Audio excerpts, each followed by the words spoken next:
Vamos a orar. Nuestro Dios y Padre, en el nombre de nuestro Señor y Salvador Jesucristo, nos acercamos a ti en esta hora, Señor, para pedir la asistencia de tu Espíritu Santo y pedir, Señor, que tu Santo Espíritu nos abra la mente, el entendimiento, para que entendamos, Señor, este concepto que estamos estudiando, que es el pecado. Pedimos, Señor, que tú nos ayudes y puedas tú limpiar nuestra conciencia, nuestra mente, nuestro entendimiento de todo pecado y de toda obra muerta, Señor. Apelamos a la sangre de Jesucristo que nos limpie todo pecado para presentarnos ante ti, Señor, santos y limpios, para que así el fluir de tu Espíritu sea, Señor, conforme a tu voluntad. Ayúdanos, Padre, y bendícenos en esta hora. Te lo pedimos, Señor, en el nombre de nuestro Señor y Salvador Jesucristo. Amén. Amén. Ya la semana pasada vimos el origen del pecado. ¿Dónde se originó el pecado? En el cielo. De un personaje que llamaba Luzbel, se rebeló quiso ser como Dios, y entonces él fue el que origina el pecado. Entonces el pecado se originó en el cielo. Pero como en el cielo todo es puro y santo, fue echado de ahí y entonces vino a la tierra Satanás. Y es aquí casualmente donde él inyecta el pecado en el ser humano. Pero hay un proceso ahí, que ese proceso es lo que vamos a estudiar hoy día, ¿no? Y para ello nosotros tenemos que darnos cuenta que hubo un momento en nuestros primeros padres que este concepto se estudia también, aunque ahí no está en la separata, que se llama la etapa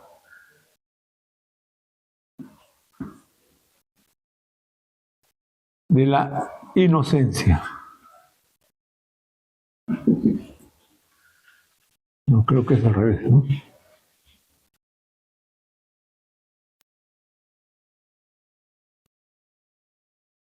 ¿Por qué llama este etapa de inocencia? Porque de eso fue lo que se valió Satanás para engañarlo. Ellos no conocían lo que era muerte, porque nunca habían muerto, ni habían visto un muerto. No conocían lo que era el pecado, porque nunca habían pecado. O las consecuencias que trae el pecado, que lo vamos a ver más adelante. Ellos no conocían nada de eso, ni sabían lo que era el mal. Simplemente Dios le da una orden, le dice, mira, de este árbol no comas, porque el día que tú comas de este árbol, ¿no? Hermano, que tú comas de este árbol, entonces serán abiertos tus ojos y vas a morir, le dijo. Y ellos se preguntaron, ¿qué es morir? Es la muerte. Claro, ¿qué es la muerte? ¿No? Si nunca ellos habían muerto, nunca habían conocido siquiera un muerto, ni siquiera un animal habían visto muerto. Entonces ellos desconocían eso. Entonces esa es una de las desventajas que hay cuando uno ignora las cosas.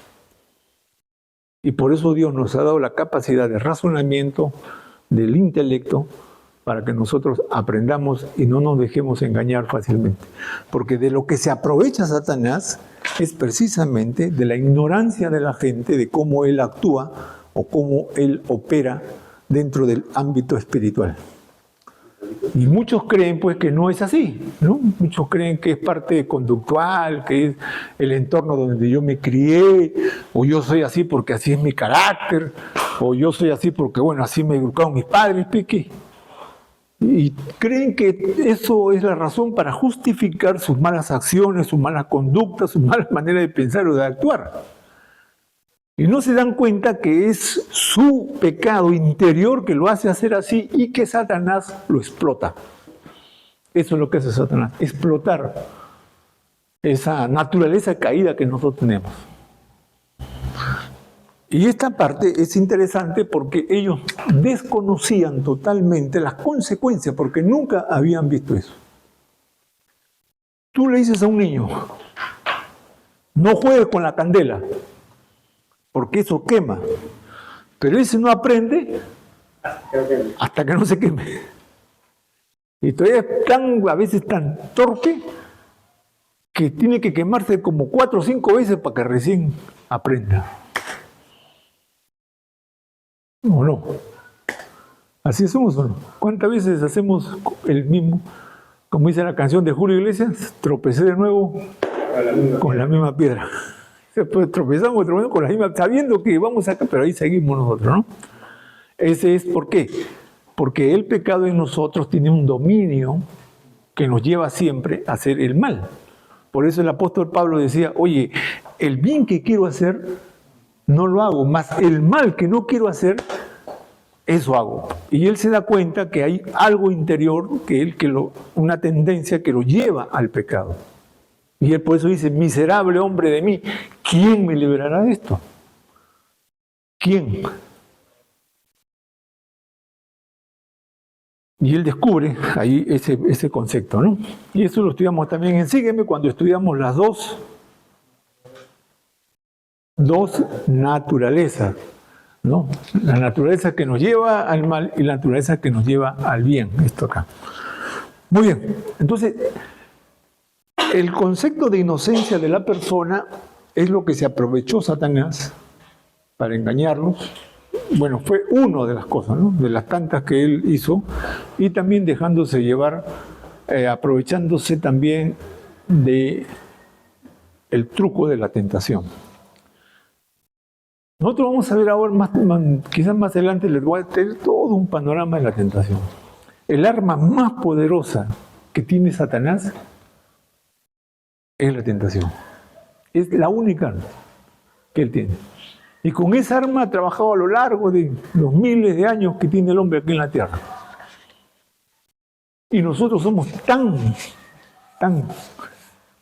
tontos que seguimos cayendo en lo mismo.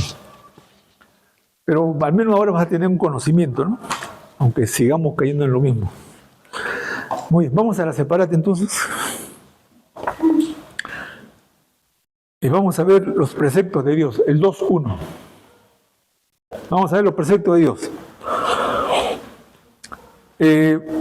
Génesis 2, ya lo hemos visto, esto lo voy a repasar nada más, ¿ya? Dice acá, según Génesis, la meta de la creación en el hombre, el cual Dios entregó su hermoso jardín como lugar de residencia.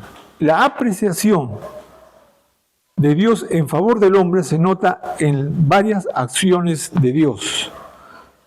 1. Le infundió su aliento de vida. O sea, el hombre tiene vida por Dios. 2. Dios creó al hombre a imagen y semejanza. En ese aliento de vida, ya le dije la semana pasada, está impresa ahí su imagen y semejanza de Dios. Y esa semejanza y semejanza de Dios son los atributos de Dios. ¿Qué clase de atributo es? Comunicables. Comunicables. ¿Están estudiando eso en las células? Muy bien.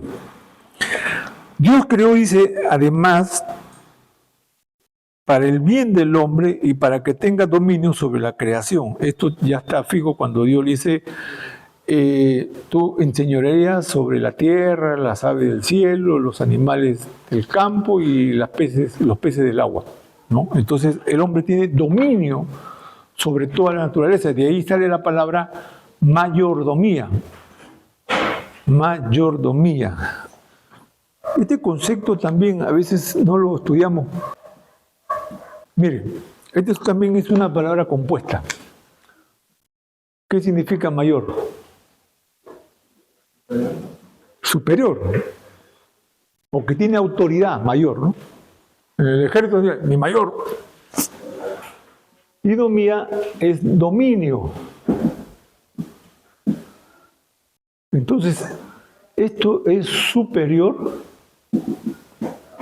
o sea, el que tiene el mayor dominio. Eso significa mayordomía. Entonces, cuando Dios le dice al ser humano, tú te enseñorearás de todo, ahí la palabra enseñorear es que tú vas a ser el mayor, el superior, que vas a tener dominio sobre todo lo que yo he creado. En otras palabras, Dios le está dando al hombre la facultad de que él administre, gobierne toda la creación que Dios había hecho.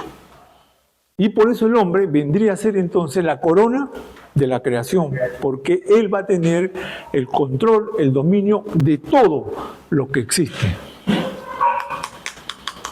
Es un gran privilegio lo que le dio al hombre, ¿no? De ahí viene la palabra. Entonces, señorío es eso, es mayor dominio tiene el hombre que todo. Y por eso el hombre es el único que piensa, porque necesita el pensamiento, necesita el razonamiento para que tenga dominio y pueda crear, hacer, mejorar y hacer grandes proezas y cosas, ¿no? Que no lo hace un animal. Ustedes ven, las palomas siempre van a ser un nido, igualito. Lo hacen en cualquier lugar, pero siempre un nido. Las ratas siempre van a estar en los huecos. Pero solo el hombre puede hacerlo. Solo el hombre puede hacer una choza, puede hacer una casa, puede hacer un edificio, puede hacer una mansión.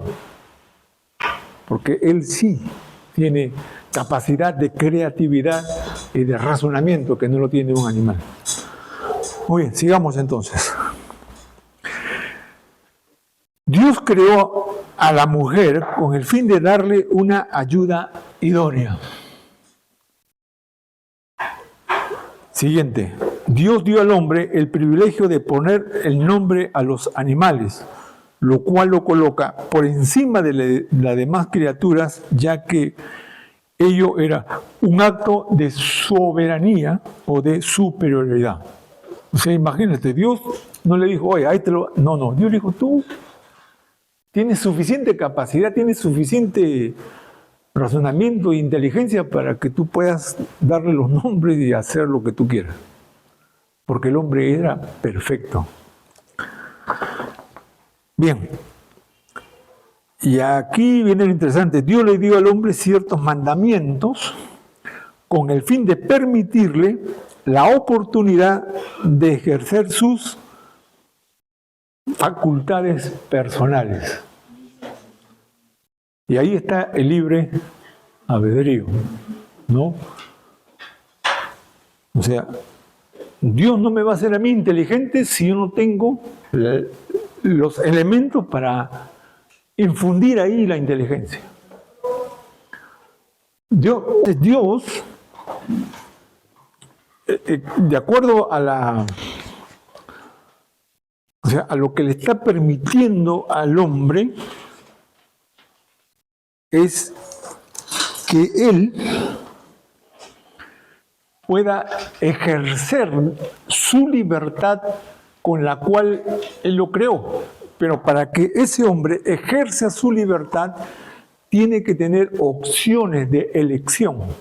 Si no hay opción de elección, entonces no puedo ejercer mi libertad. Y por eso es que Dios crea, lo que dije yo la vez pasada, el árbol de la ciencia del bien y del mal. Y le dijo, de este árbol no coma, y de todos los árboles sí puedes comer. Entonces le está poniendo ahí dos cosas, ¿no? Para que él elija y pueda ejercer su libertad, de elegir lo que yo quiero. Dios no lo hizo al hombre como un autómata para que lo obedezca, lo adore y se postre ante él. No es esa la libertad. Dios le da la libertad para que el hombre, en sus facultades de razonamiento e inteligencia, decida amar a Dios. Y no es subyugar a Dios. Cuando ustedes van a ir, o están en la universidad a veces, siempre los médicos dicen, tu Dios es un Dios ególatra, dice. Porque quiere que lo adoren, que lo obedezcan, que se postren en Él, que le lloren, que le pidan ayuda. ¿Qué tipo de Dios es ese? No sabemos interpretar bien esto, podemos pensar que es así. Que es un Dios ególatra, que le gusta que le adoren, que lo alaben, que lo exalcen, que se postren ahí. Pero eso no es así. Porque el hombre tiene la elección de hacer eso o no hacerlo. Ahora, y si Dios manda ciertas cosas, no es para hacerte de ti un esclavo o hacerte de ti un ser inferior. Al contrario, es que tú al acercarte a Él obtienes de Él el influjo para que tú seas una persona buena, perfecta y libre. El alejarse de Dios más bien, el no hacer eso, te trae las consecuencias que vemos ahora por causa del pecado. Yo no entendía bien esa canción, pero lo he estado estudiando. ¿Cómo se llama esa canción? ¿No hay lugar más alto? ¿Cómo es tú que estar postrado a tus pies? Y les soy sincero, hermano, yo soy, en el fondo, yo soy bien orgulloso. Y a veces choca eso, ¿no? Pero ¿por qué es que no hay lugar más alto que estar postrado a los pies de Dios? Debe ser más a Dios también. Es un acto íntimo con Dios. Pero es un acto de humillación. ¿O no? Me ha parecido como cuando Jesús dice que quiera ser más grande. Que se humille. Es que nosotros estamos partiendo, es que el problema aquí, ¿no? Cuando yo he revisado, yo me he dado cuenta de algo recién, ¿no? Ahora que estoy viendo con más realidad porque me estoy rompiendo la cabeza acá.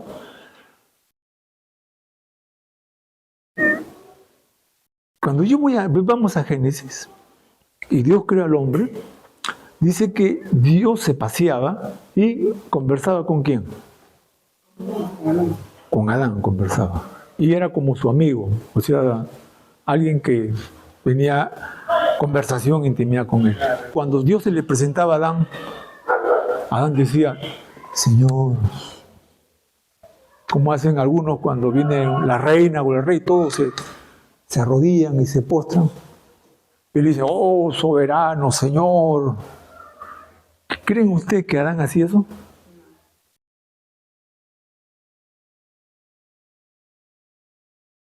Pero hermano, eso no sería un acto de humillación, y la palabra no dice que el que se humilla será enaltecido. ¿Por qué?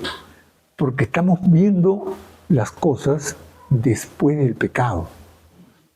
Por eso. Pero antes del pecado.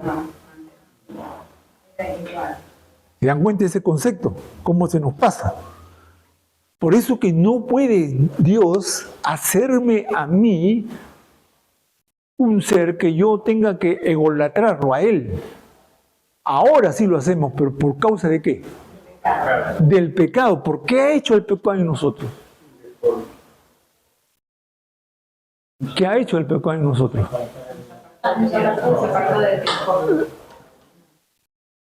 Aparte de todo eso, todo lo ves, pero hay una palabrita aquí para que encaje ahí perfectamente. Nuestro Señor Jesucristo cuando dio las bienaventuranzas, la primera bienaventuranza, ¿cuál es?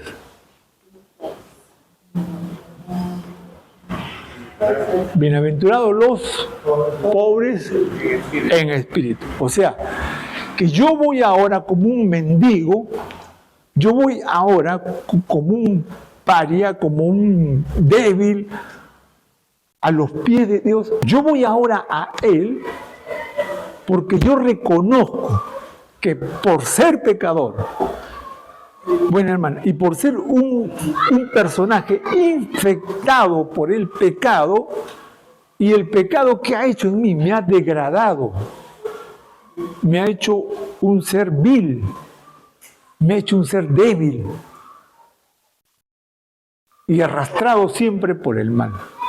Entonces, viendo esa condición, es que yo voy a los pies del Señor ahora y le pido clemencia y piedad y me humillo delante de Él para que Él en su misericordia y su amor, entonces me infunda vida y me dé poder y me dé otra vez la posición que yo tenía cuando estábamos antes en el huerto del Edén. Por eso es que necesitamos humillarnos ante Dios, porque le clamamos a Él clemencia, piedad, viendo nuestra condición. Pero si no hubiéramos pasado eso, ¿cómo estaríamos?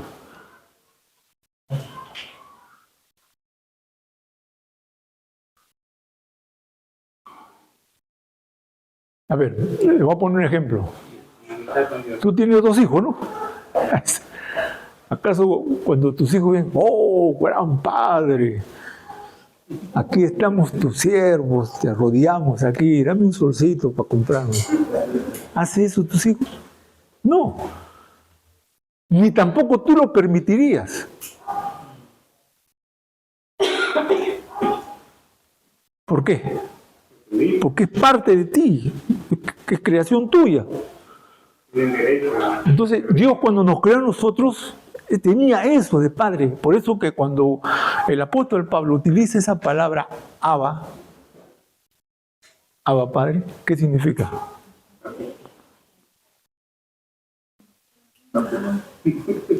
Es como que yo voy a mi papá, le digo, papá, papito, y lo abrazo, y él me chochea y me acaricia.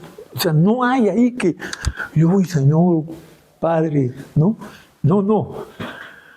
Pero eso vino por causa del pecado. Entendamos bien eso. El pecado es lo que nos sacó de la posición que teníamos como hijos de Dios y que ahora somos simplemente creación de Dios como cualquier otro ser. Y yo entonces, viendo esa realidad, yo voy a Dios mediante el amor que Él tuvo al enviar a Jesucristo para pedirle clemencia, a pedir su misericordia, para que Él me vuelva otra vez al estado que yo tuve en el comienzo. Y de una vez que ya estamos en Dios, ¿nos arrodillamos? No, sí. ¿Pero por qué? Porque reconocemos que todavía seguimos débiles, que estamos en ese proceso, que estamos todavía en esa disyuntiva, que seguimos cayendo y seguimos pecando. Y por eso, no han escuchado, y a mí a veces me da un poco de... Yo soy bien analítico, hermano, porque cuando escucho un sermón yo no me la como fácilmente. Y fue, si no me equivoco, MacArthur, que él en uno de sus sermones decía que cuando nosotros vamos a orar, nos arrodillamos y decimos, oh, grande Dios, soberano del cielo y de la tierra, aquí me postro ante ti, Señor, porque necesito esto, necesito el otro, y Señor, y ahí estamos. Entonces, él pone el ejemplo mismo, ¿no? Cuando viene un hijo a pedirle un papá, compre un par de zapatos, ¿no? Entonces va Manuelo, oh, grande Manuelo, Padre mío, Creador, que me das de comer, me sustentas todo. Te adoro y te bendigo, Señor. Y ahora, oye, compre un par de zapatos. Vemos eso. Por eso es que cuando ya nosotros venimos a Cristo y ya somos hijos de Dios, entonces tenemos que tener el atrevimiento, el respeto de un padre a hijo. De un padre a hijo. Y eso es lo que tenemos que tener en cuenta cuando nos acercamos a Dios, que Él es mi Padre y yo soy su hijo por adopción. Y entonces yo me acerco a Él, ¿no?, como alguien que yo sé que Él, en su amor y misericordia, me va a dar lo mejor. No lo que yo le pido propiamente, sino lo mejor que Él tiene para mí. Confianza, con esa fe, porque yo soy su hijo. Y por eso yo le canto y le adoro y le bendigo y lo exalto. ¿Por qué? Porque en su amor y en su misericordia estoy reconociendo que yo, siendo un vil pecador, un condenado, Dios me da la mano y me levanta. ¿Cómo no agradecerle? ¿Cómo no cantarle? ¿Cómo no alabar su nombre? ¿Y cómo no proclamar esto como un testimonio vivo a todas las personas que están lejos y abandonados de Dios?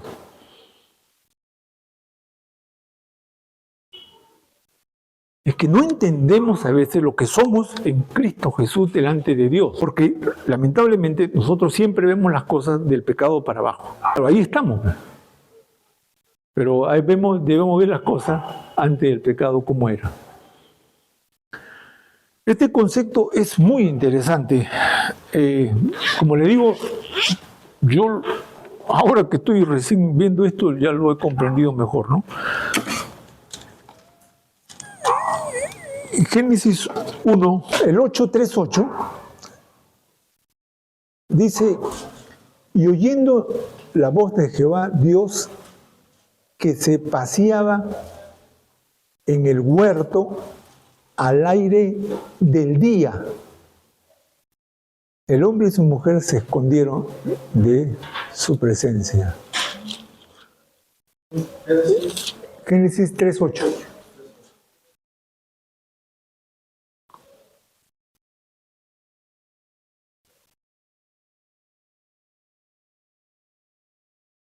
¿Qué hacía Dios? Se paseaba.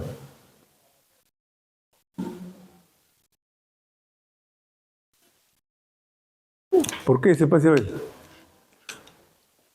Porque él venía y hablaba con Dios, con el hombre, venía y hablaba con ellos y era parte de una amistad muy especial de padre e hijo que tenía.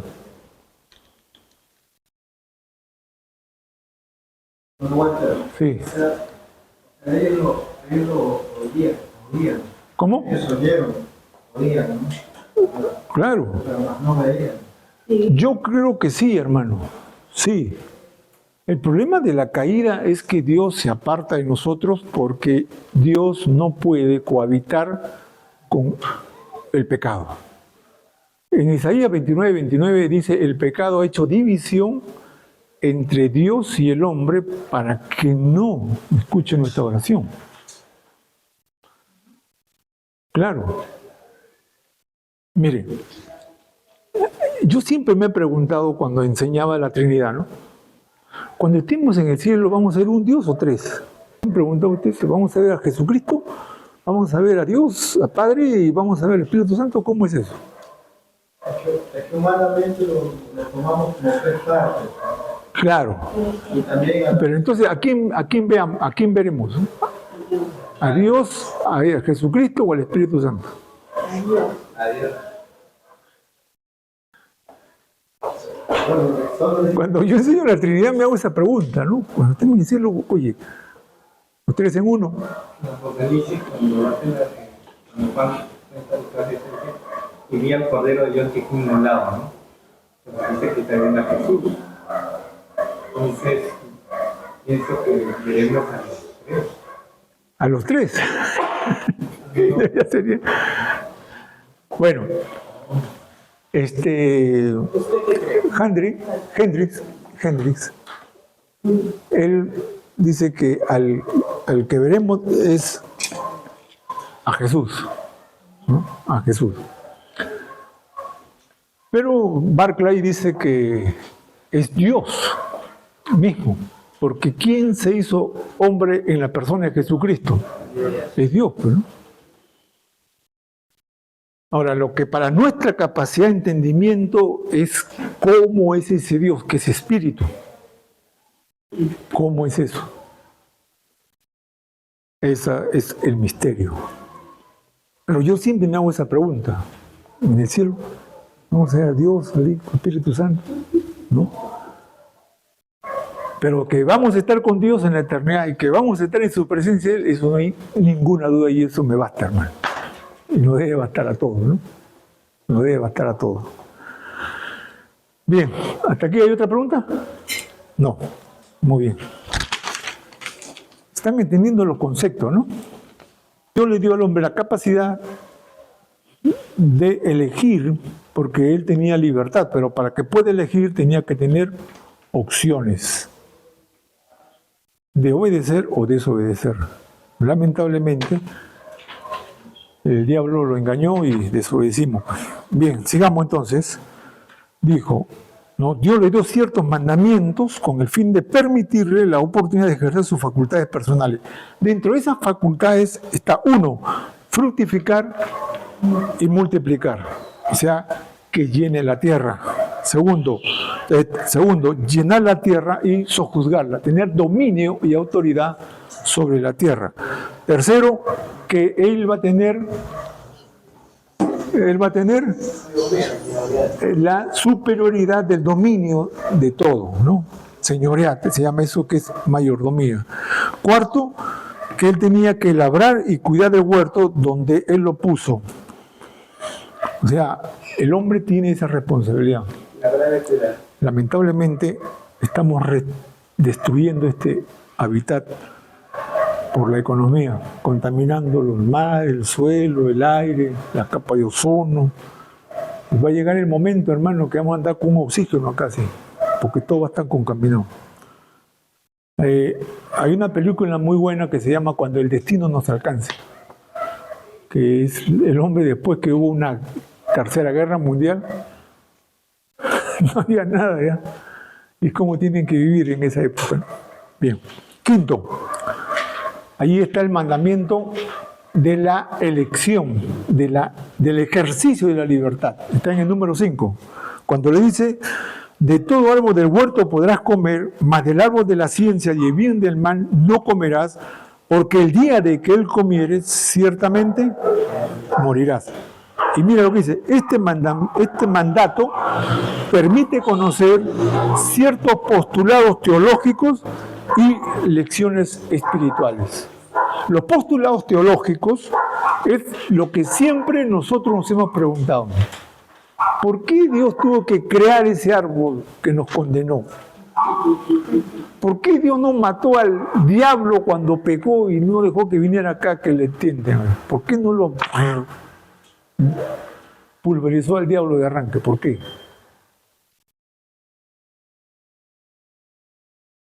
Si Dios sabía que el hombre iba a pecar y que iba a vivir de esta manera, mejor no lo hubiera creado. Esos son lo que llaman acá los postulados teológicos, que a través del estudio vamos a ir teniendo algunas respuestas, no todas, pero al menos una respuesta, y también las lecciones espirituales, ¿no? Las lecciones espirituales. Muy bien, pasamos a la siguiente hoja. Dice, después, que la naturaleza original del hombre no era pecaminosa. Por experiencia propia, no conocían el bien y el mal. Ese era el estado. Ellos no sabían lo que era el bien y el mal. ¿Que no conocían el bien? No, ellos simplemente vivían. Porque no había maldad, pecado en ellos. A ver, vamos a poner un ejemplo acá, que a mí siempre también me ha visto esto. Los niños cuando mueren, un niño, por ejemplo, de meses o de un año muere, ¿a dónde se van? Son inocentes. Según la teología cristiana, aunque los católicos dicen que se van al limbo, ¿no? No al purgatorio, sino al limbo. Al purgatorio van los pecadores como nosotros. Pero los niños van al limbo, dicen. ¿Nosotros qué decimos?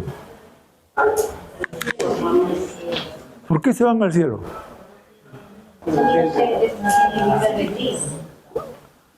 No es porque no tienen libre albedrío, porque ellos no conocen lo que es bien ni mal. Ni mal, no conocen. Porque la facultad de leer lógica no está desarrollada. No está desarrollada, pero. Claro. Pero, si bien es cierto, hay que definir de que la condición de Adán, al no tener pecado, era un ser inteligente, ¿o no? Claro. Sí. Por eso que. Ahora, si era un ser inteligente, ya, ahí es claro e importante definir que quizás no conozca el pecado, ¿ya? Que es distinto, perdón, que no haya cometido pecado, que es muy distinto a no tener una noción de maldad o hacer algo. Ejemplo, Hasta ese entonces nadie había cometido asesinato, pero Caín tuvo la intención y mató. Entonces, era un ser inteligente y con su acción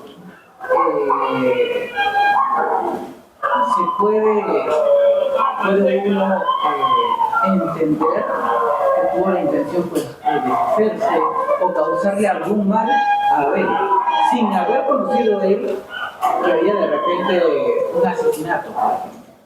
En el caso de Adán, es curioso que un ser tan inteligente como Adán, si bien es cierto, no conozca el pecado, pero sí entendería de que la desobediencia no era la culpa, pero aún así lo hizo.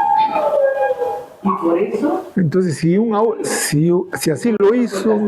Porque si alguien es inocente, no tiene culpa. Pero claro, si tú tienes la noción, ¿ya? Y lo haces, entonces ya eres culpable. es que tú cuando me pones el ejemplo de Caín, ya estás hablando del pecado para abajo. Estamos viendo antes de caer. Antes de caer. Ya. Y antes de caer, lo único que tenía que hacer, lo único que Dios le dijo, es que lo obedeciera. Por eso es que cuando te ponen las opciones, no, esto sí, entonces en el ejercicio de tu facultad libre y ¿qué más? Inteligencia. Tú no has venido a esa clase de Calito. El hombre tiene dos partes para el ejercicio de su libre albedrío, que es su capacidad de razonamiento, inteligencia y la libertad de elección. Estas son las dos facultades. La inteligencia es aquella que Dios le da al hombre para que ejerza bien su libertad. Por eso. Porque si Dios le hubiese dado libre, pero no le hubiera dado inteligencia, pudiera haber hecho atrocidades. Pero ya Dios le dio la capacidad de inteligencia para que el hombre pueda, en el ejercicio de su libertad, pueda actuar en una forma inteligente. Ahora, no quiere esto decir que el hombre era ignorante a las cosas, pero no en experiencia, pues. No en experiencia. Porque Dios dice, el día que comes, mueres. Ya, y él dice, ¿qué es muerte? ¿Conocía eso? No, pues. Pero entendía que no era mal, que no era bueno. Claro, porque Dios le está dando las opciones, pues. Esto no, esto sí. Entonces, lo único que el hombre tenía que hacer en el ejercicio de su inteligencia y de su libertad es obedecer nada más. No es otra cosa. Ahora, ¿no es lo mismo con nosotros? Dígame usted. ¿Qué tenemos que hacer nosotros para que nos vaya bien? Nada más, pues. No hay otra cosa. Por eso, cuando vamos a concluir, se resumen dos cosas. Déjame pensar. En este momento estoy recibiendo una revelación de Dios.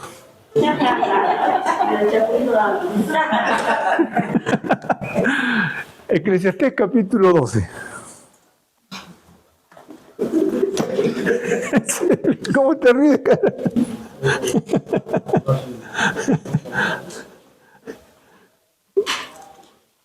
¿Ya lo encontraron?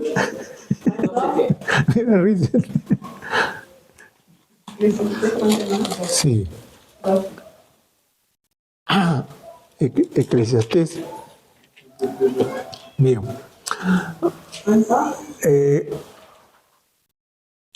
Eclesiastés 12. Y léanlo al 13 y 14. 12, 13 y 14. Wow. A ver, alguien lo lee fuerte, ¿eh? Fuerte. El fin de todo el discurso oído de esto. Teme a Dios y guarda sus mandamientos, porque esto es el todo del hombre.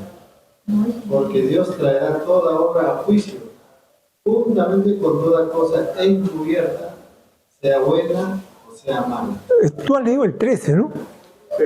Pues yo dije desde el 12, Entonces, 12, de ahí 12, 13, 14. ahora, hijo mío, además de esto, sea amonestado. No hay fin de hacer muchos libros, y mucho estudio es fatiga de la carne. Sigue, el 13. El fin de todo el discurso oído es este: teme a Dios y guarde sus mandamientos, porque todo esto es el todo del hombre. Porque Dios traerá toda obra a juicio, juntamente con toda cosa encubierta, sea buena o sea mala. Esta es la conclusión que está dando el rey Salomón cuando él analiza la vida del hombre aquí en la tierra. Ya, Eclesiastés, para muchos que si no lo han leído, yo les aconsejo que lo lean, hermano. Salomón, la palabra clave que él utiliza es debajo del sol.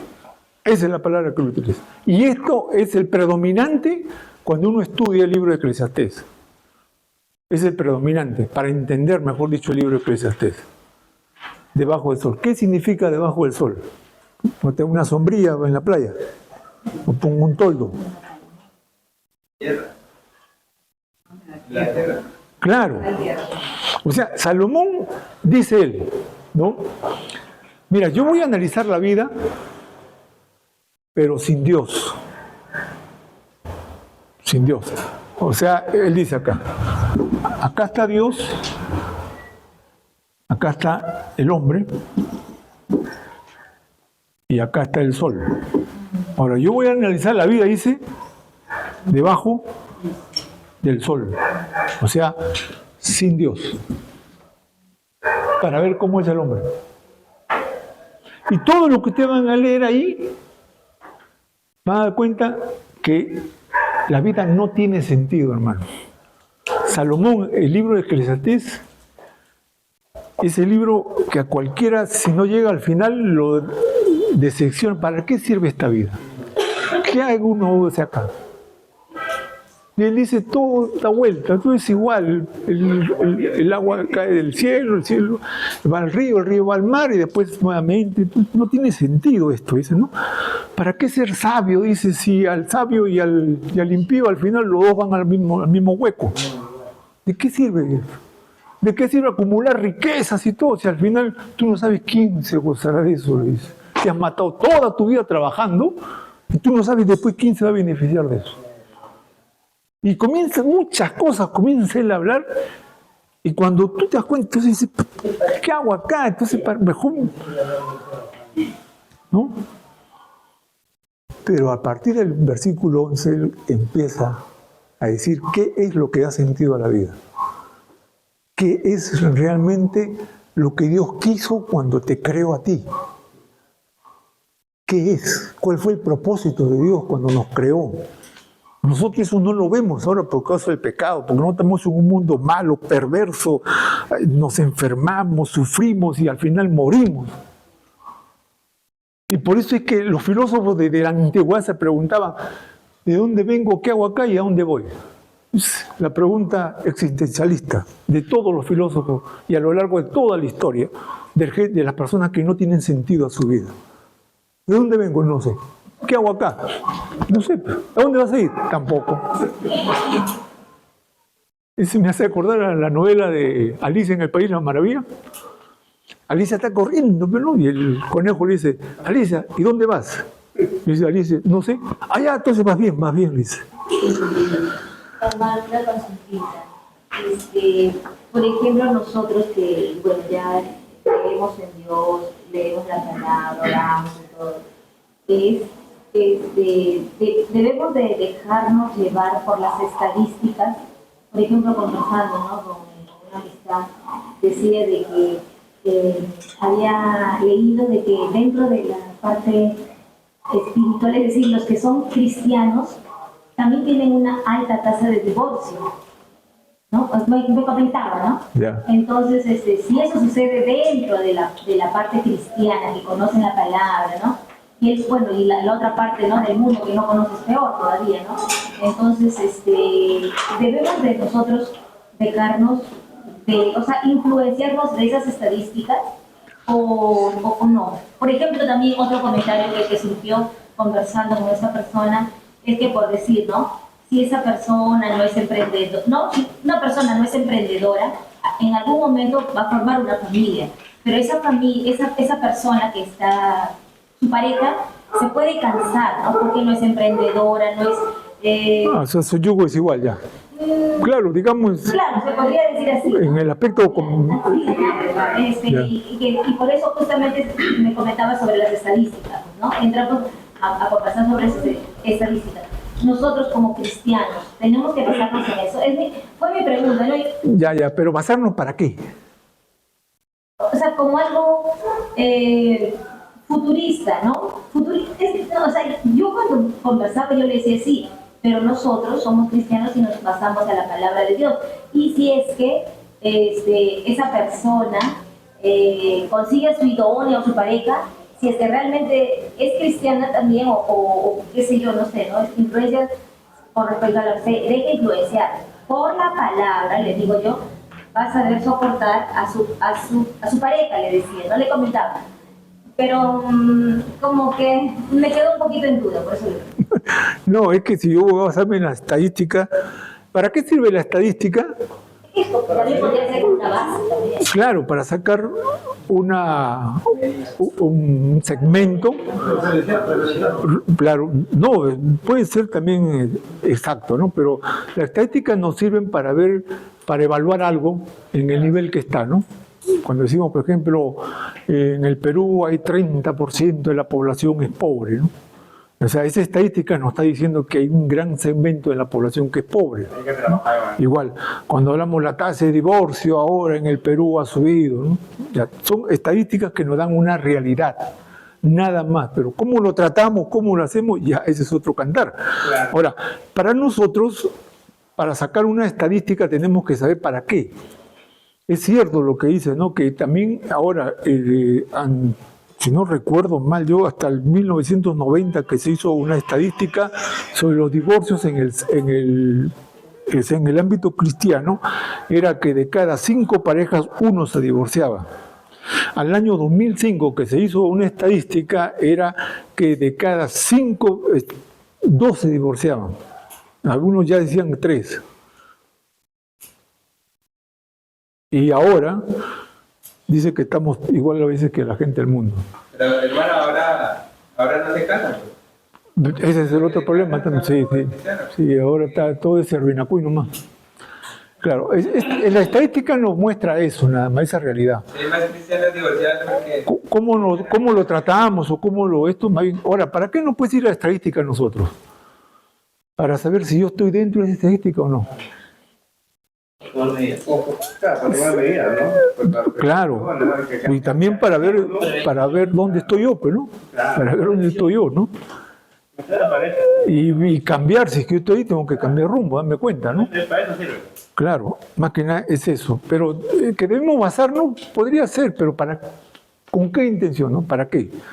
Para darnos cuenta de algo y cambiar, sí, ¿no? Mira, yo ahora que estoy estudiando ahí la parte de eclesiología, me doy cuenta que el mundo cristiano a nivel mundial, porque no estoy hablando del Perú, a nivel mundial, está decayendo en una crasa apostasía. O sea, no está habiendo un avivamiento. No, es mentira eso. Por eso esos que profetas, que vienen esos apóstoles, ¿no? ¿No? Les traigo una palabra de Dios. Dios va a dar un avivamiento a esta iglesia. Argentina va a ser donde van a salir el gran avivamiento a toda América Latina. Este lugar Dios bendecirá grandemente. Aquí habrá un presidente, ministro.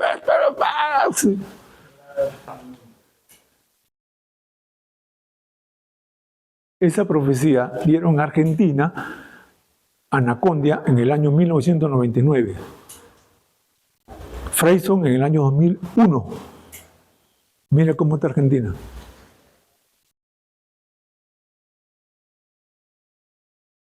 Mira cómo está Argentina. Todos unos sinvergüenzas, unos engañadores, hermano.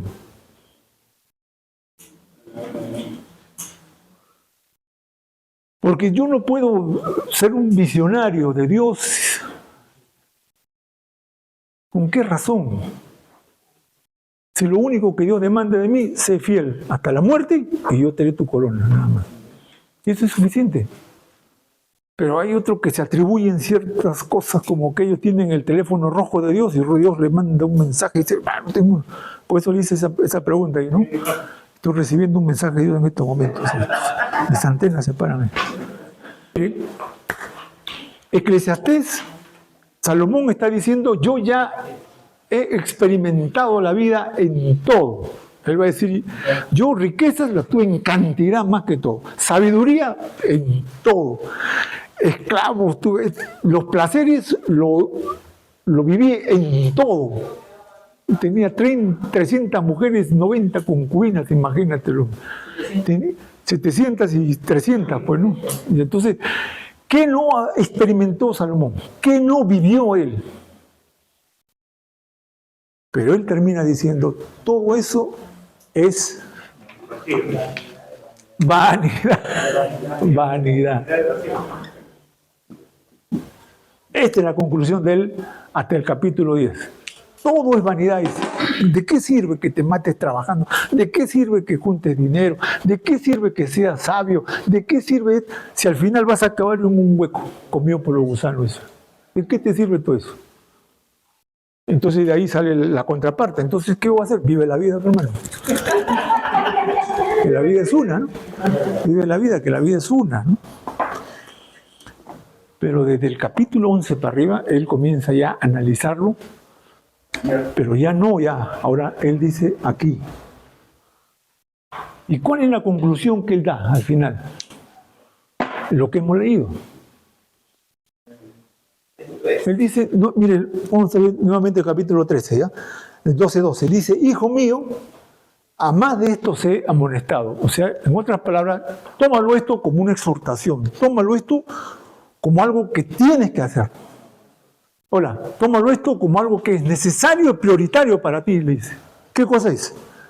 Le dice, no hay fin de hacer muchos libros. El estudio, la fatiga, todo eso es de la carne.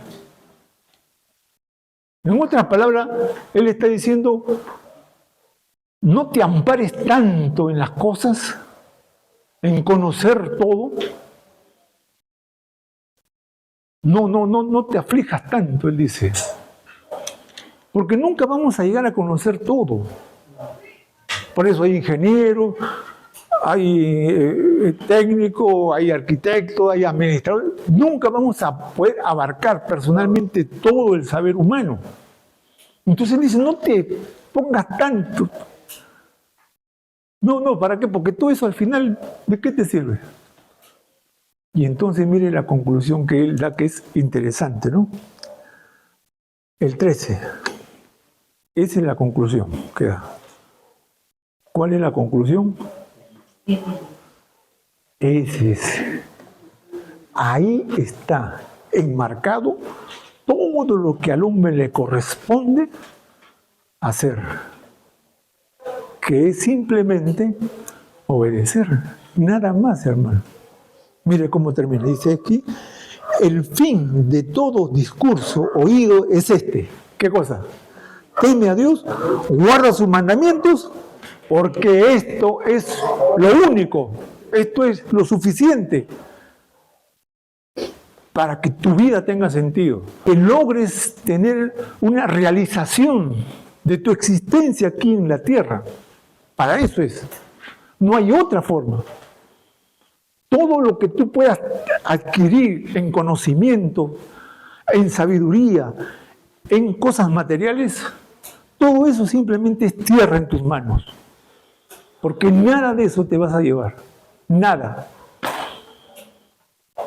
Si eres tan importante, al final te recordarán en una estatua en una esquina o pondrán tu nombre en una calle y punto. Pero ahí se acabó todo. ¿Y tú cómo acabas ahí en la tierra de polvo? Polvo eres y polvo volverás. Bueno, ¿sabes que todo ese conocimiento no lo lleva uno? ¿Cómo? Ese conocimiento ya no lo va a recordar uno. Pero ¿para qué no va a servir la ingeniería en el cielo? ¿Para qué no va a servir la arquitectura en el cielo? No sé yo, pero yo creo que... No, la medicina, por ejemplo, se dice que ya no habrá muerte, no habrá enfermedad, no habrá sufrimiento, no habrá llanto. Entonces los médicos no sé qué harán, ¿no?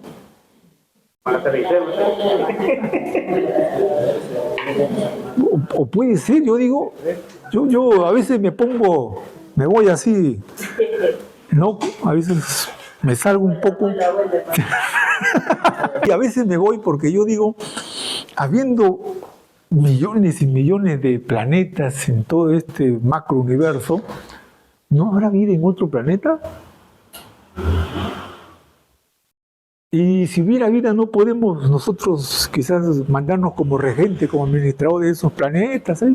No sé. De repente Gamines. ¿No? Pero si hay algo que en el cielo yo no creo, y no encuentro tampoco en la Biblia, que como ponen algunas ilustraciones ahí, que vamos a estar en una nube con un arpa tocando y cantándole a Dios, ¿no? Y ahí vamos a ser por toda la eternidad. Creo que eso personalmente yo pienso que sería muy aburrido. Pero habrá algo que vamos a hacer en el cielo, y algo muy trascendente por la cual Dios nos ha creado a su imagen y semejanza de Él. Porque yo no creo que Dios sea un ser aburrido o un ser parco. No. Si en Dios está encerrado todos los misterios del conocimiento y la sabiduría, yo creo que eso es algo muy excepcional y algo muy grande. Y si nosotros tenemos eso de Dios, pues es por algo, ¿no? Si quitémonos esa idea de que en la eternidad solo vamos a estar adorando a Dios y tocando su arpita, ¿no? Hermano, pero en un punto de la Biblia dice que después de 1000 años creo que vuelve a la tierra. ¿Ya? O sea que no todo el tiempo va a estar en el cielo. No, volvemos a la tierra, pero para el milenio. Pero de ahí después ya Dios pone todas las cosas en su perspectiva correcta, ¿no? Porque bueno, pues la mora va a ser en la tierra, no en el cielo. Pero una transformada todo, ¿no? Claro, pero ya pues, eso es... Claro.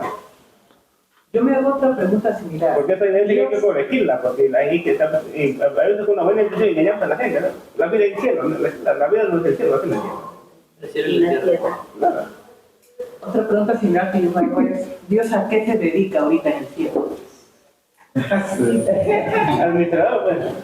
¿O solamente se sienta a inclinarse a mirarnos qué estamos haciendo durante todo el día? Pienso de que algo más debe estar haciendo, ¿no? ¿Quieres ver lo que Dios hace? Oye. Dime, Benito. Con respecto a lo que él dice, Sí. interesante, también Jesús nos tuvo la tierra y dijo, mi padre trabaja. Y yo también trabajo, claro. Ahí está. Yo también trabajo. Ese Benito, caramba. Claro. O sea, ¿él en qué está trabajando ahorita? En el cumplimiento de los acontecimientos que se está dando a lo largo de toda la historia. O sea, él está cumpliendo estas cosas, ¿no? Él está enmarcado dentro de ese proceso, aunque para él no hay tiempo, para nosotros sí, pero él está enmarcado dentro de todo el proceso evolutivo que el hombre está siguiendo hasta el día del fin. Y él está haciendo que todo se cumpla a su perfecta voluntad, que él lo ha determinado y decidido. Claro, eso es lo que Dios está haciendo. Por eso es que nosotros oramos. Por eso que nosotros oramos. Cuando Jesucristo nos dijo, el Padre nuestro, hágase tú, estamos diciendo, Señor, sigue obrando, sigue haciendo tus propósitos, sigue cumpliendo tus mandamientos, sigue haciendo esto. Porque eso queremos nosotros, porque eso es lo mejor, que se haga la voluntad de Dios y no la de los hombres perversos y malos o la del diablo, ¿no? ¿Quién más quiere hablar? A ver, ya saca esa pregunta, Carlito. Lo cual me lleva a otra pregunta. Si Dios tiene el poder de que todo se haga así, ¿no? Porque se hace así conforme a su voluntad. Entonces, si Él está haciendo todo lo que usted comenta y lo puede hacer así, luego de eso le va a seguir sobrando tiempo.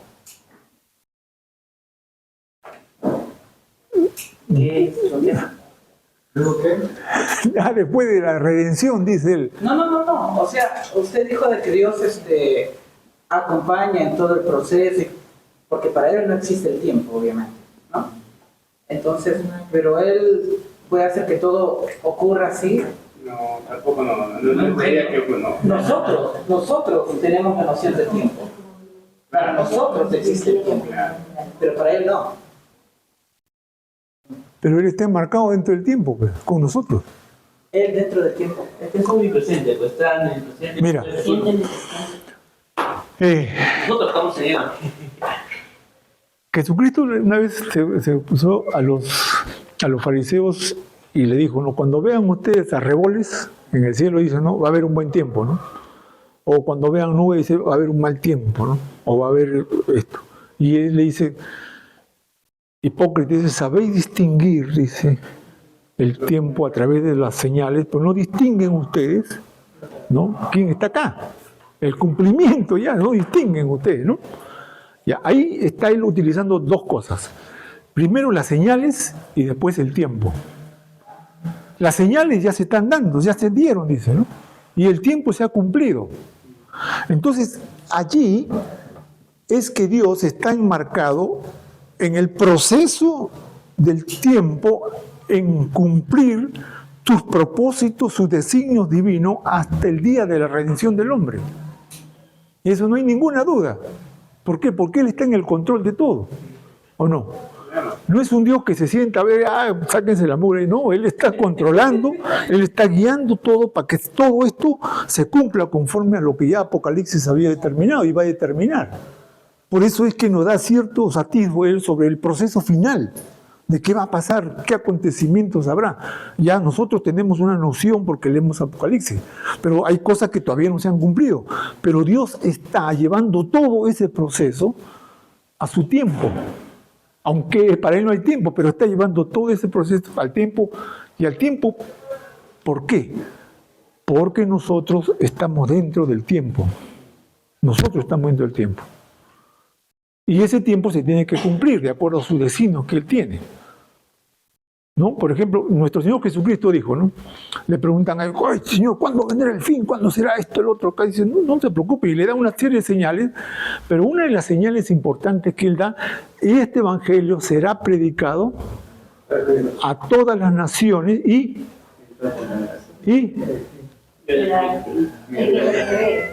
no. El fin, correcto. Este Evangelio será predicado a todas las naciones y entonces vendrá el fin. Ese tiempo que esperamos nosotros es el fin, pero tiene que haber acontecimientos que van a ir sucediendo hasta llegar a ese fin. Y todos esos acontecimientos los está llevando Dios que se cumpla de acuerdo a sus designios y propósitos que Él tiene. O sea, ¿qué me toca a nosotros? Es estar dentro de ese propósito de Dios, para que Dios nos utilice y pueda nosotros ser parte del proyecto que tiene Dios para el cumplimiento del fin. Eso es todo. Por eso que tenemos la iglesia acá. Por eso es que yo estoy enseñando. Por eso es que salimos a evangelizar. Por eso es que ustedes están recibiendo esta información. ¿Por qué? Porque estamos enmarcados dentro de un proceso que Dios está llevando a cabo. Vamos a hacer esto. Una línea de tiempo. ¿Pero para qué? Mejor, ¿quién ha llevado acá panorama bíblico? Todos. ¿Quién más? A ver, levanten la mano lo que han llevado panorama bíblico. ¿Qué hacen acá entonces? Ahí en panorama bíblico, ahí está todo.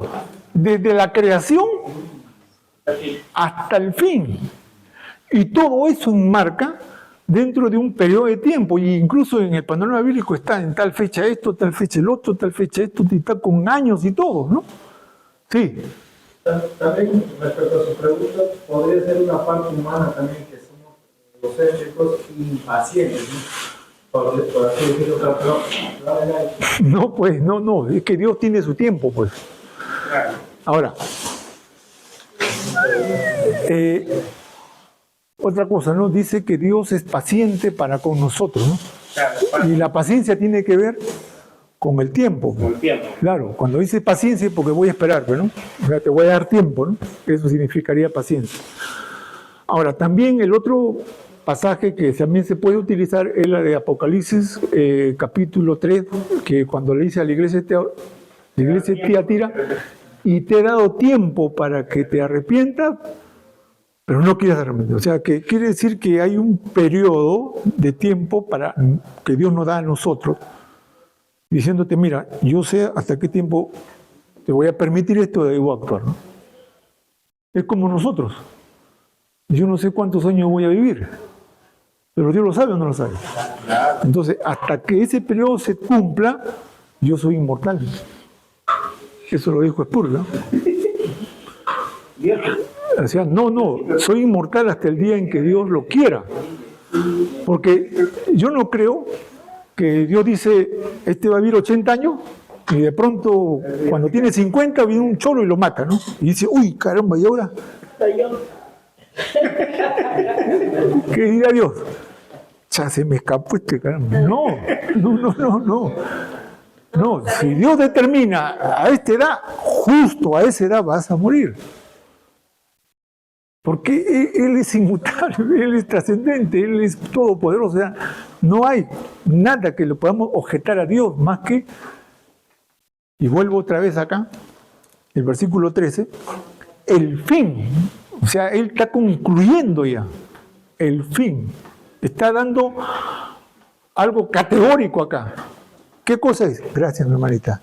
El fin de todo discurso, o sea, el fin de toda la sabiduría, el fin de todas las palabras, el fin de todo el conocimiento humano, se resume en esto, dice él. ¿Qué cosa? Teme a Dios.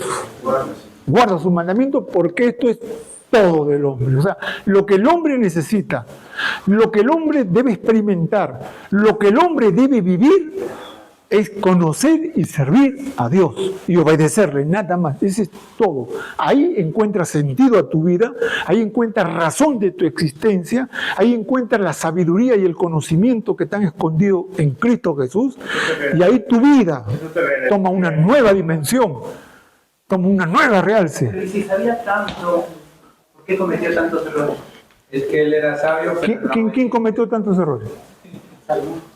él no era obediente, él era sabio, pero no era No, pero el juez de ese libro está escribiendo al final de Romano de su vida. Claro. O sea, este libro de Eclesiastés, hermano, él lo está escribiendo ya al final de su vida. Pero la sabiduría ya la tenía. Claro, pero dentro de ese concepto de sabiduría, él ha experimentado. Y por la experiencia, Ya era el estudio, entonces. o sea, él por la experiencia, él te dice, mira, hace mucho tiempo tuve unos alumnos bien bravos, que eran unos jóvenes,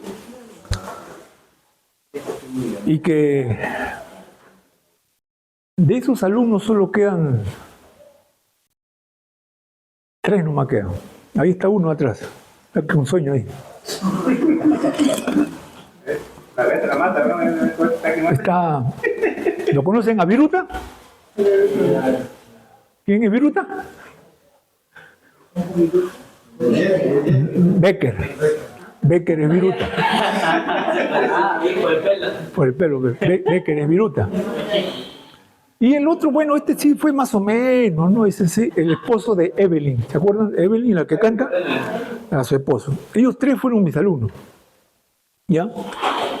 Pero yo tenía otros más que venían con ellos, un tal David, otro, ¿cómo? La cosa eran como 10 que venían, ¿ya? Y uno de ellos se paró así y me dice, hermano, usted dice eso, pe, porque usted ya vivió, pe, me dice, ¿no? Usted ya, pe, se gozó, ya, pe, yo estoy joven todavía, pe. Quiere pegarle. ¿Te das cuenta? O sea, esa fue la palabra que me dijo, ya, pe, usted dice eso porque ya usted se gozó, ya vivió, pe. Como diciendo, ya, pe, ahora déjenos a nosotros también, pe. ¿Te das cuenta? ¿Eso qué cosa es? Es necedad. Es necedad. Porque si yo bajo mi experiencia te estoy diciendo, esto está mal, porque yo lo he vivido y yo no quiero que tú pases eso, entonces, ¿por qué vas a hacerlo? Es necedad. Por eso la Biblia dice en Proverbio, ¿no? El insensato ve el mal y sigue para adelante. En cambio, el sabio, ¿qué hace? Pero se aparta, ¿sucede por qué? Mira, vamos a hacer esto, ¿no? En la película de Indiana Jones,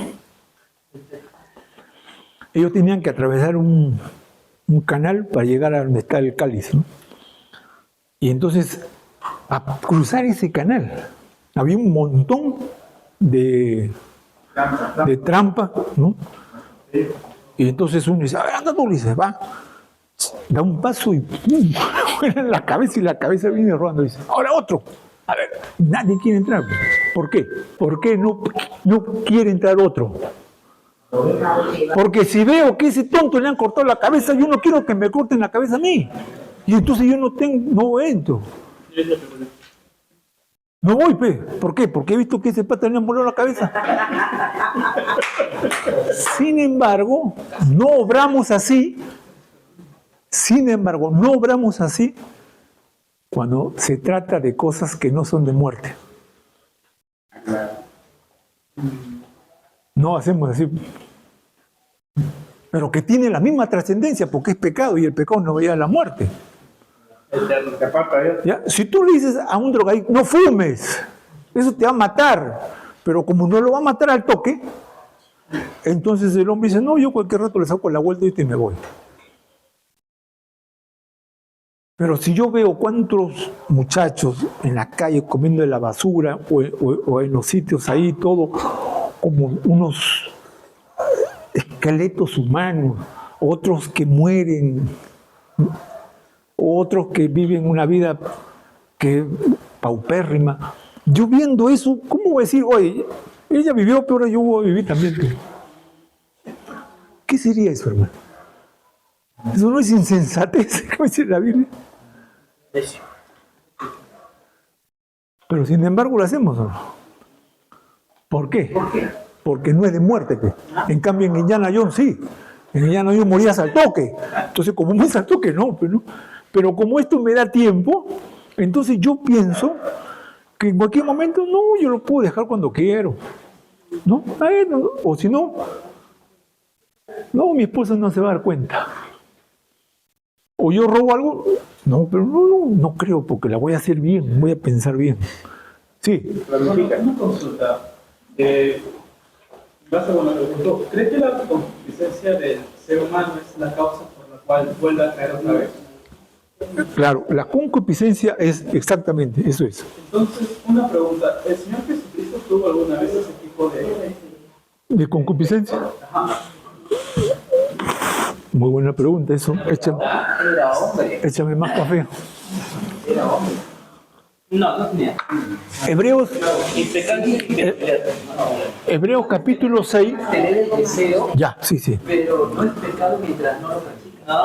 Claro. Hebreos capítulo, no 6, sino 4, él dice que tenemos en el cielo un sumo sacerdote que fue tentado en todo, igual que nosotros. La diferencia es que él nunca pecó, ¿no? Eso es. O sea, que él tuvo los mismos deseos que nosotros tenemos, que él tuvo la misma tentación que nosotros, lo tuvo. Pero él lo resistió, ¿por qué? Muchos me dicen, porque era Dios, pe. Pero él no utilizó para eso su divinidad. Él no utilizó. Creo que el factor que predomina en su vida es el lleno de Espíritu Santo. Exactamente. Claro. Cuando nosotros tememos, como dice, teme a Dios y guarda sus mandamientos, entonces ya tú estás como una muralla protegida para que ese efecto concupiscente es tuya y la tentación que viene del mundo no te caiga. Para eso es. Pero si yo me hago el valiente, o yo me aparto de Dios, o yo trato de vivir una vida equidistante de la dependencia de Dios, entonces voy a ser víctima del pecado. Mira, hay una buena obra, hermano, que yo les aconsejo que lo lean. Eso fue parte que cambió un poco a mí mi pensamiento. La palabra víctima del pecado. En realidad somos víctimas, los que nosotros buscamos muchas veces caemos en no queremos que sea víctima. Bueno, pero la palabra víctima viene también porque, claro, tú no quieres, pero cae, ¿no? Mira, hay un libro donde están todos esos, el egoísmo, la lujuria, la mentira, el robo, todo. Se llama El progreso del peregrino, hermano. Lean ese libro. Ahí está enmarcado todo las concupiscencias que tiene el hombre interior y él cómo va venciendo una por una. Pues se llama el progreso del peregrino, porque él, al igual que nosotros, empieza con una conversión. Pero cuando uno se convierte, trae todo su bagaje de atrás. Pues. O sea, yo me he convertido a Cristo, ya no veo una chica, ya no siento tentación de robar, yo ya no estoy queriendo hacer algo que no debo hacerlo. Sí, porque todo eso está todavía enmarcado atrás. Pero ahora viene el crecimiento y el desarrollo, donde yo voy venciendo poco a poco todas esas cosas que antes me esclavizaban a mí. Pero no lo estoy haciendo en mis fuerzas, sino lo hago en el poder del Espíritu Santo que mora en mí. Por eso cuando el apóstol Pablo dice, ¿no? El bien que quiero hacer no lo hago, pero el mal que no quiero hacer, eso lo hago. Y entonces él, dentro de su condición humana, dice, miserable hombre de mí, ¿quién me va a liberar de esto? ¿La moralidad? ¿El estudio? ¿La educación? ¿La ética? No. Él dice, pero gracias a Dios en Jesucristo, que me libra de todo esto. Entonces, yo no voy a pelear en mis fuerzas, yo no voy a pelear en mi sabiduría ni en mi inteligencia. Y Proverbio lo dice muy bien, dice, no te apoyes en tu propia prudencia. Claro, teme a Dios. Y eso es lo mismo que está diciendo acá Salomón. El fin de todo discurso es este. Teme a Dios, guarda, o sea, mejor dicho, obedece a Dios. Y eso es suficiente, es todo lo que tienes que hacer, pero sino que nosotros nos complicamos, nosotros lo hacemos tan difícil esto, porque queremos seguir pecando, porque queremos todavía dar rienda suelta a nuestra concupiscencia, porque no queremos rendirnos a Dios. ¿Y Dios qué tiene que hacer? Palo. Claro, sí, no hay otra cosa, ¿Qué dice Hebreos capítulo 9? Dios, al que recibe por hijo, ¿qué hace? Castiga y reprende, dice, ¿no? No se queme, hermano. ¿No? Pregunta. Sí. Hay estudios de la ciencia que dicen que, digamos, encuentran fósiles desde hace millones de años. He escuchado teorías que dicen que la creación no son 7 días como de 24 horas, ¿no? Que pudo haber sido un tiempo más prolongado. Y pues puede ser así como para, digamos, también dar cierta fe a esos mismos argumentos de la ciencia. Sí, pues ya me sacaste del estudio. Estamos No, hermano. Hay dos posturas ahí. Personalmente, yo me baso en la postura de 7 días, calendario, ¿no? con 24 horas. Pero la otra postura tampoco la descarto, porque tiene sus razones, ¿no? Y ya le expliqué yo la vez pasada eso. ¿Qué es lo que... ¿En qué nos basamos para sacar las horas, el día? ¿En qué? En el sol, correcto. Es el sol. ¿El sol en qué día fue hecho?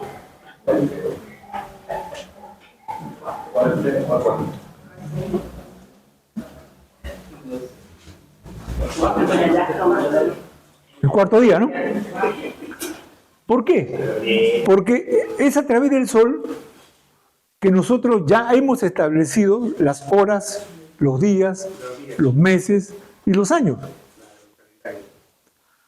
Pero si esto fue hecho el cuarto día, ¿qué hay el 1, 2 y 3 días? ¿Cómo se contabiliza esto? Entonces, esa postura dice que de aquí para acá pueden haber miles de años.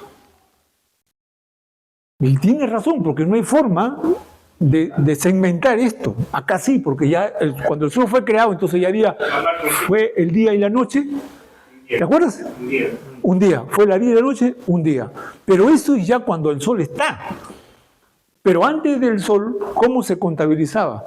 Entonces, esto de aquí es un enigma. Es un misterio, no sabemos. Que pueden haber miles de años, que pueden haber así, no.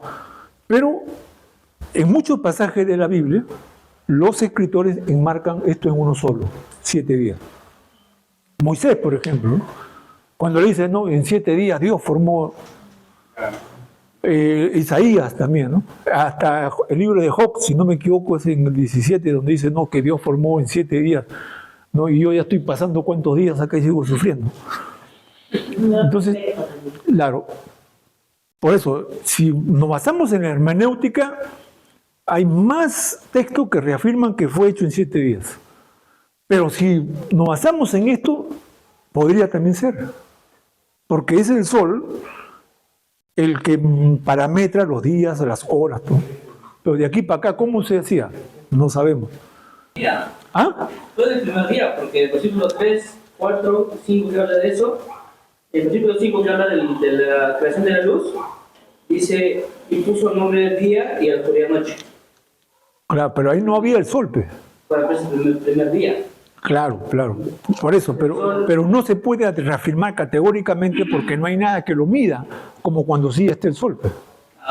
Bueno, cuando ya esté el sol, sí. Ahí hay un elemento que se puede medir o sea, la facultad de poder medir el tiempo, pero antes del sol no.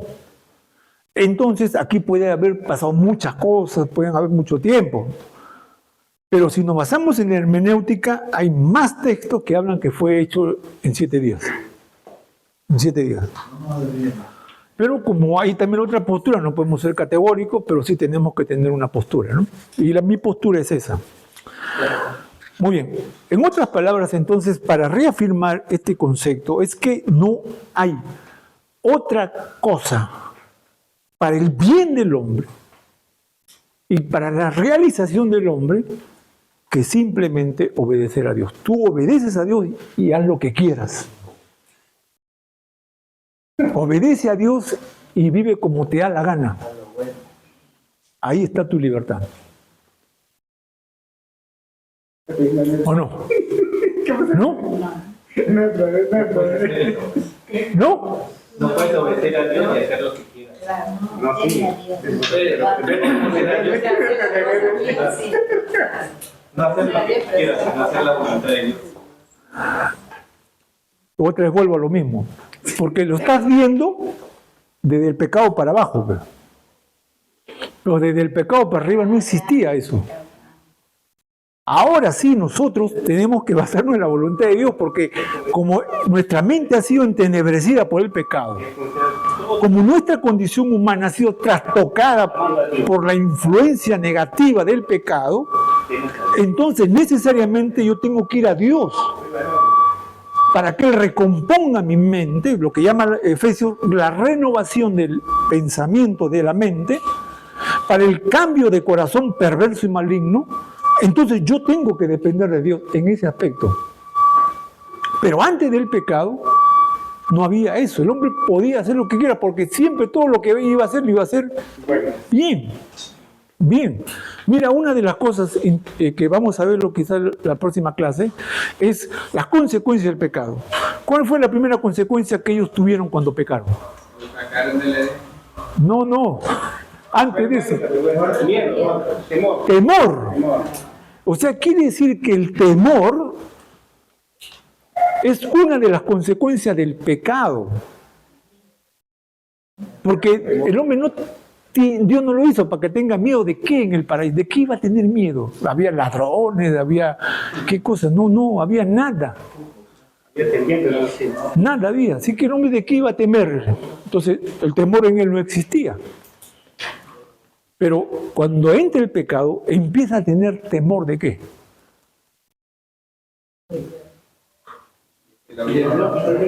Exacto, de Dios, porque ¿qué es lo que hacen ellos cuando Dios se presenta? ¿Qué hacen? Se esconden, pues. Se esconden. Por eso Dios dice, oye, ¿dónde estás, Adán? Le dice, ¿no? Y entonces dice, estaba desnudo y me escondí, dice, ¿no? Me escondí. Porque la presencia de Dios Santa ante la pecaminosidad del hombre es una influencia que no hay compatibilidad ahí. No hay compatibilidad. Mira, la cueva lo dice bien, ¿no? Dice, ¿por qué es que no podemos ver a Dios? ¿Por qué no podemos ver a Dios? Ver. Porque, ¿qué dice Isaías? Dios es fuego consumidor. Si yo me acerco a Dios en esta condición, hermano, es como cuando hay una hornilla de la cocina caliente y póngase una hoja seca. Se pulveriza, pues. Eso es lo que nos pasaría. Por eso es que nosotros para llegar a Dios tenemos que tener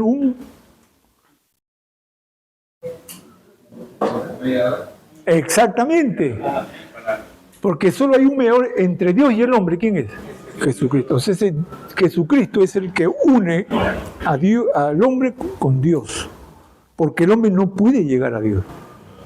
¿Quién hacía ese trabajo antes de Jesucristo? El sacerdote. El sacerdote que entraba una vez al año al lugar santísimo a expiar los pecados de todo el pueblo. Él era. Pero ya después, como dice el hebreo, ya tenemos un sumo sacerdote en los cielos que está intercediendo por nosotros. Por lo tanto, dice, acerquémonos pues a Dios confiadamente al trono de la gracia para el oportuno socorro. Por eso yo puedo ir ahora a Dios. Ya no necesito un sacerdote, yo puedo ir personalmente a Dios y abrirle mi corazón y contarle y hablarle y decirle todo lo que yo siento y estoy pasando. Porque tengo eso. ¿Por qué? Porque Jesucristo me abrió ese camino ya. El problema es que no sabemos o no queremos aprender o queremos seguir pecando, ¿no? Pero, hermano, la ignorancia es el costo más caro que puede pagar una persona. Es ser ignorante, hermano. Así que no te hagas el inocente. ¿Cuándo es el día de los inocentes? 28, ¿no?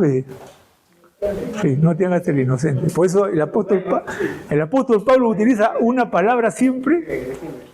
En muchas de sus cartas dice, no os hagáis. No os hagáis, dice. No os hagáis. O sea, no te hagas, ¿no? Bien que sabes, dices el Gil nomás tú. Dime, Benito.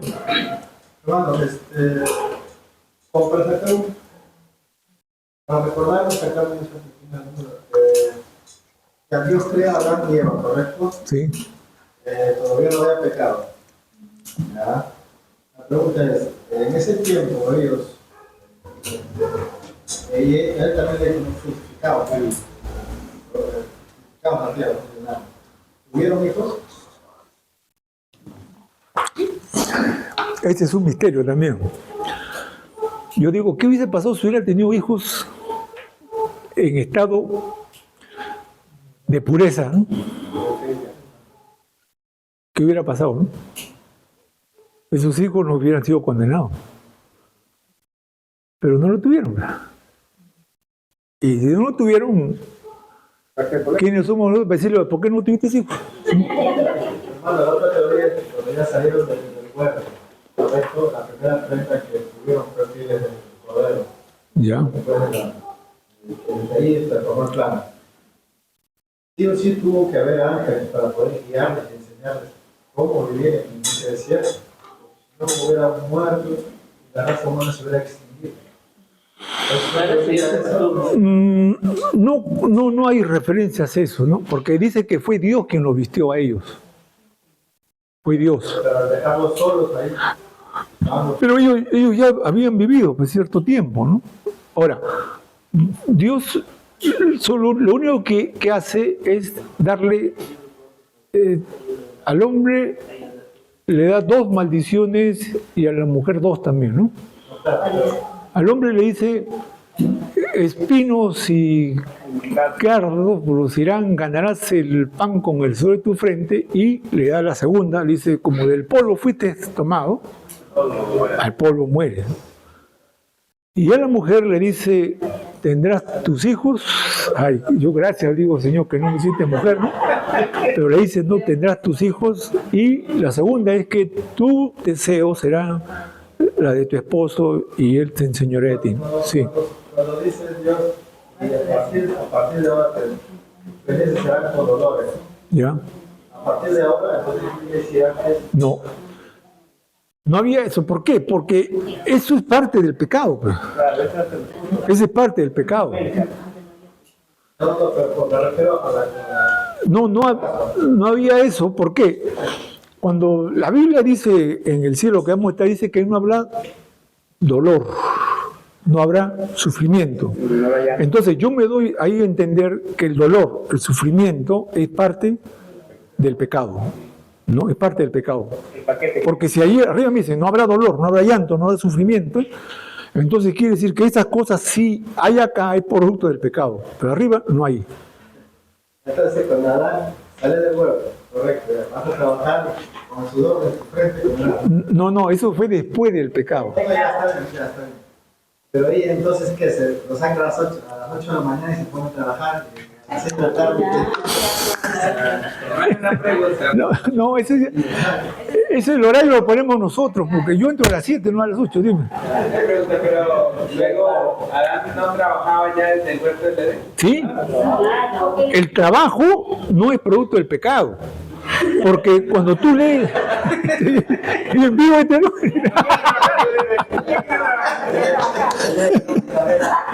Hermano, ¿usted se acordó de esa canción de El Negrito del Batey? ¿No dice, no? Dice, así dice él, ¿no? En esa canción dice, ¿no? Para mí que trabaje el buey, dice, ¿no? Porque el trabajo lo hizo Dios como castigo. En esa canción él dice así, ¿no? Que el trabajo lo hizo Dios como castigo. No. Cuando Dios lo crea al hombre, en Génesis 1:27, ahí le dice, ¿no? Enseñar la tierra, sojuzgarla, cuidarla y cultivarla, le dice. Labra la tierra. Claro, labra la tierra, cultívala y cuídala, ¿no? Entonces quiere decir que esto es trabajo. Ahora, ¿por qué es que él le da eso? Porque él, para que desarrolle su inteligencia, sus facultades, su razonamiento y su creatividad, es que él tenía que trabajar, pues.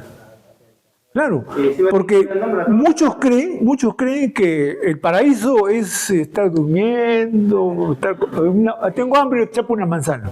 Ahora quiero un plátano.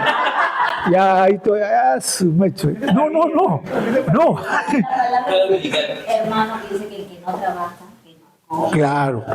Claro. ¿Por qué? Porque el trabajo no es parte del castigo. Lo que es parte del castigo es el sufrimiento, que dice el dolor que tú espinas, o sea, hasta la creación por culpa de ellos fue maldecida. ¿No? Por eso en Romanos 8 dice que la misma creación gime a una, ¿no? Esperando ser liberada por la adopción de los hijos, ¿no? Así que no sean los locos, hay que trabajar nomás, hermano. Otra vez, a ver, ya, sigue. Ahí cuando Caín mata a Abel, dice que Caín es como desterrado de esa tierra, llega a tierra de Nod. Y chapa una mujer ahí. Pero, ¿de dónde salió Nod? ¿De qué tierra?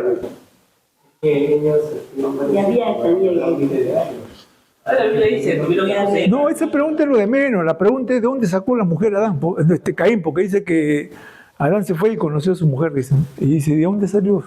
En tierra de Nod, creo que dice la palabra que llegó a tierra de Nod. Y ahí fue. Mira, en el contexto de la Biblia, para nuestro entendimiento, se le da nombres que después fue reafirmado eso. Pero no es, porque hasta ese momento recién estaban formándose. No había lugares con nombres. Claro, no había. Recién se estaban formando las etnias, las tribus. Cuando tú ya lees capítulo 5, ahí dice, no, que Lamec tuvo esto, el otro tuvo su hijo, el otro tuvo una genealogía ahí hasta que llega Noé, ¿no? Hasta que llega Noé. Y ahí hay una parte donde dice que hubo una persona que temió a Dios que se llamaba Enoc y que Dios se lo llevó. Nada más, no tenemos otra. Dice que caminó Enoc con Dios y fue llevado. No tenemos ninguna otra referencia, pero sí hay esto. Bien, el asunto es de que si tú lees capítulo 5 de Génesis, ahí dice que Adán tuvo hijos e hijas. Entonces, no es propiamente que Adán tuvo solo Adán y Abel. Sí, Adán y Abel y ahí nomás se quedaron. No, tuvo un montón de hijos. Y lo que se supone es que él se casó con su hermana, ¿no? Él se casó con su hermana. Bien, sí, hermano. Su hermana necesariamente, porque ahí vivían más tiempo, ¿no? Ah, Puede ser de repente. su sobrina. Su sobrina, ¿no? Podría ser, claro, claro, pero que no es como algunos dicen, no, que era de una generación antes que Adán, porque algunos hablan de una generación preadámica, dicen. O sea, que antes de Adán ya había otras culturas, todo eso es mentira, pues, todo eso está dentro de lo que llaman a veces A mí me gustaba mucho leer una revista que se llama Somos y tenía buenos artículos de ciencia, de arqueología, de investigación, pero a veces saca unas cosas también más ridículas, ¿no? Más ridículas que hablan de Jesucristo, de Adán, que esto, que el otro, ¿no? Y ya se salen, claro, pues son humanos, ¿no? Pero no todo lo que leemos tenemos que darle caso, hermano. Por eso el apóstol Pablo dijo, analizarlo todo, pero retener lo bueno. Nada más. Claro, o sea, todos debemos analizar, todos debemos aprender, todos debemos leer, pero hay que desechar todo aquello que no está bien, ¿no? No está bien. Por eso que necesito yo sabiduría y entendimiento para hacer ese discernimiento. Para la otra semana, lean todo el capítulo 3 de Génesis.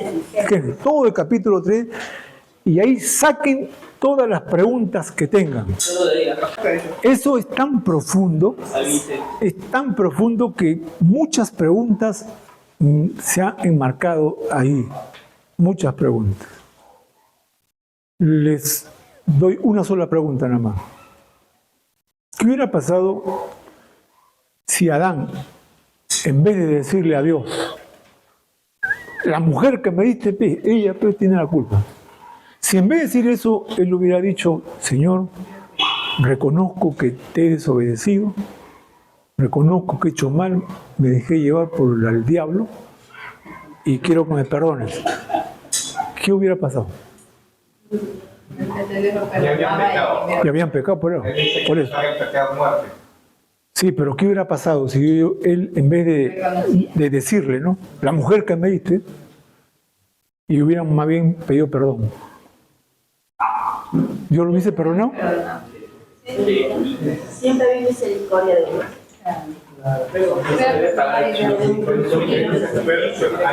Eso piense. Yo creo que fue misericordioso, porque tranquilamente lo pudo haber pulverizado. Claro. ¿Cómo? No es misericordioso, pero también es justo. Claro, no, pero ¿qué hubiera pasado? Lo hubiese dicho, no, de todas maneras, fuera de acá. De una forma bonita, pero la consecuencia es la misma. Yo pienso que sí lo hubiera perdonado, pero tal vez, pero igual tenía que haber alguien tenía que decir. En este caso, sacrifica al cordero, ¿no? Y con esa piel cubre al hombre. En ese momento, cuando él no reconoce su pecado, pero igual tiene que haber derramamiento de sangre. O sea, ya es muerto. Porque la madre personal. Claro, pero ya nosotros estamos, porque ya sabemos, pues. Ese es lo bueno, que nosotros ya sabemos. Pero ellos no sabían. Entonces, ¿cómo ellos pueden, o sea, yo digo, ¿no? La Biblia dice que Dios es amplio en misericordia, lento para la ira, grande en misericordia. Y hay un salmo que dice que el Dios para siempre es su... Entonces, yo me pregunto siempre acá, ¿qué hubiera pasado si Adán, en vez de echarle la culpa, o sea, en vez de ignorar su pecado, en vez de buscar culpable, él hubiera reconocido ante Dios, sí, Señor, te he desobedecido, no he cumplido con lo que tú me has dicho, he fallado, perdóname. ¿Qué hubiera hecho Dios? Dios me hubiera perdonado. Sí. Y si Dios lo perdona, se acabó el problema. Ya no tuviéramos acá. Piensen eso como tarea, piensen eso como tarea y más o menos tráiganme ideas esto, porque yo tengo la mía, ¿no? Pero tráiganme eso como una idea de acá. Muy bien, vamos a poner el pie entonces. Gracias.